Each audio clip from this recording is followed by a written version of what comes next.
Okay, good morning. I had a customer bring in a 1994 RAV4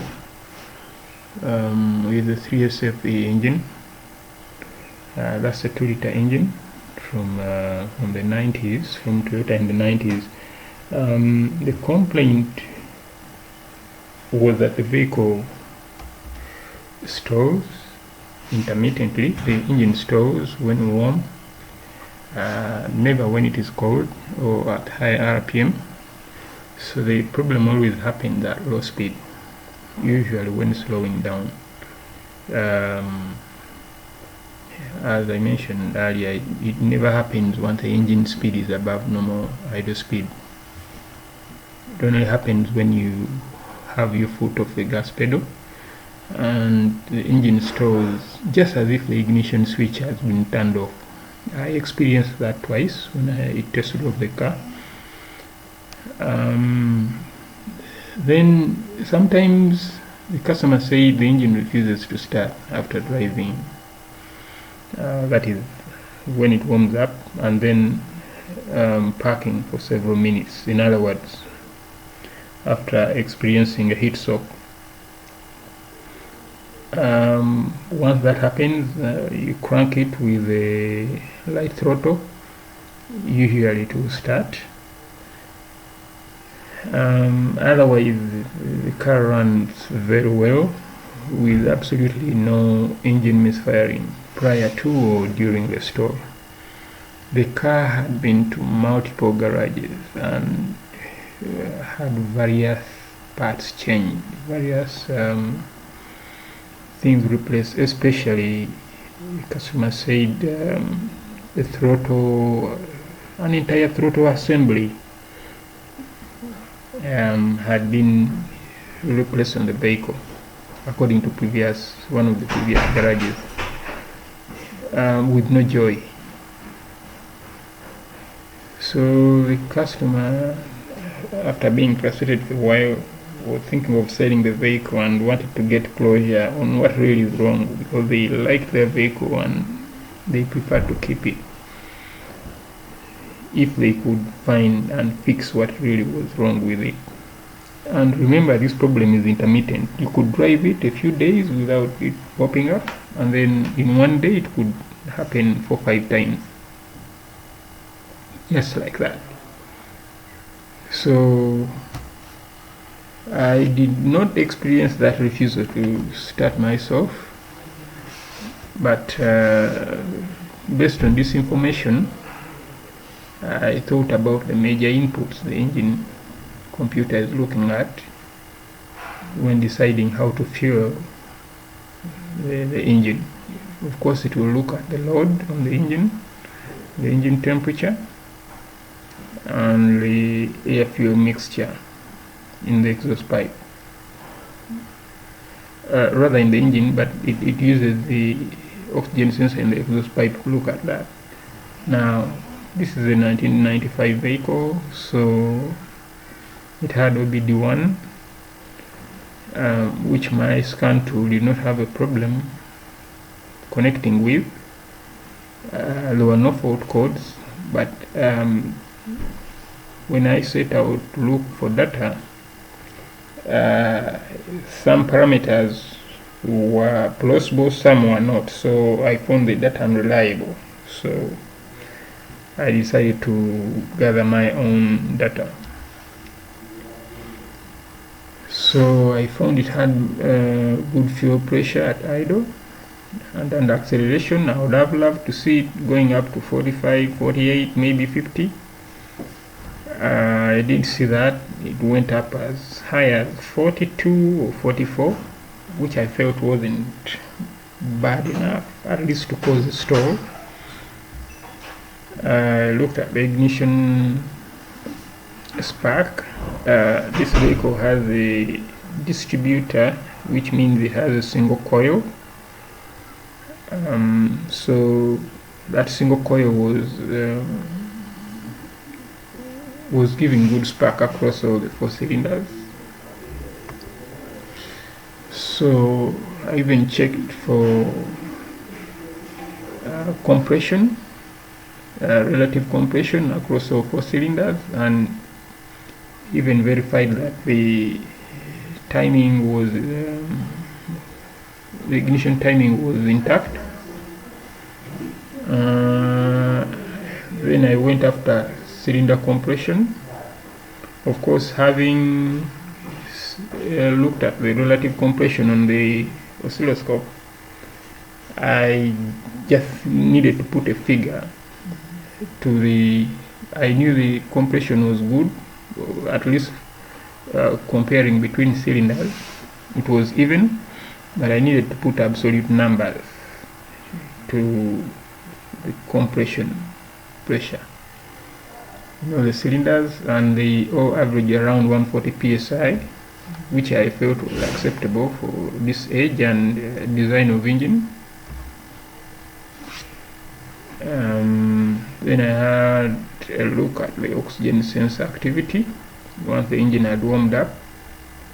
So this told me the engine computer was in good control of air fuel mixture.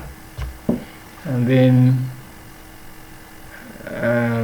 I also wondered about the exhaust back pressure, so I took the oxygen sensor out,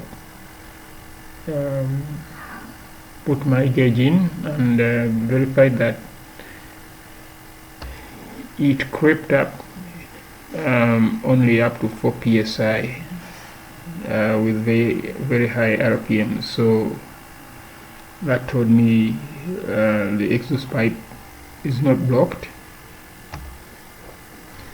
And then I had a look at map sensor signal voltage. I had a look at the repair manual, which said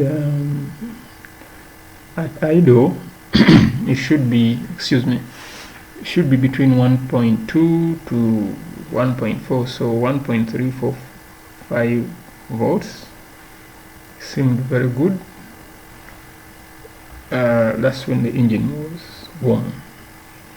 It's likely to be higher when the engine is cold, but that was with the engine warm, so that was within specifications from what I saw from the repair manual. Then I also had a look at the TPS and map sensors and engine coolant temperature sensor signals on the oscilloscope. Those turned out good. So I verified that the engine computer was sending good commands to the idle air control valve.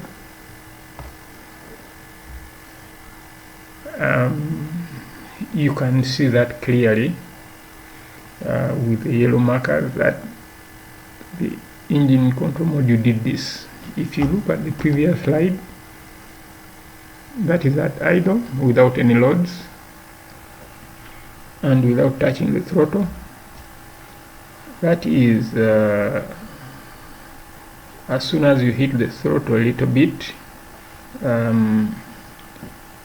the pulses would widen a bit, so that clearly indicated the engine computer was in good control, or at least was sending the right commands to the idle air control valve.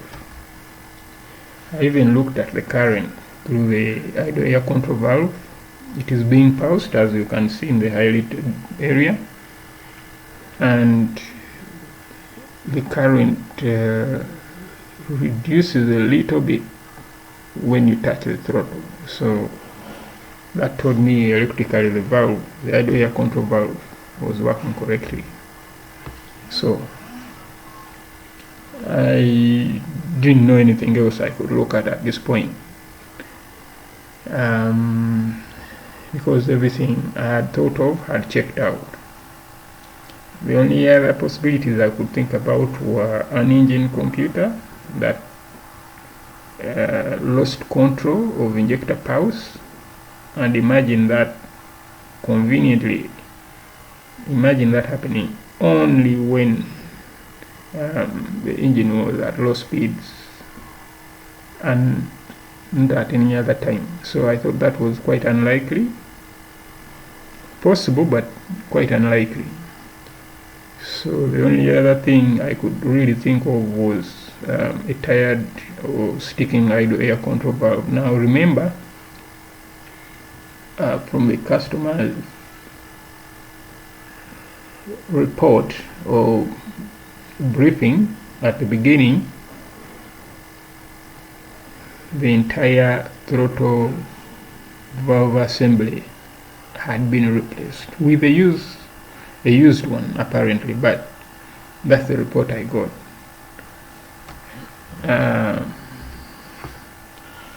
So I instructed Ben to open this up, the idle air control valve, and there were signs that there were previous attempts to repair it because it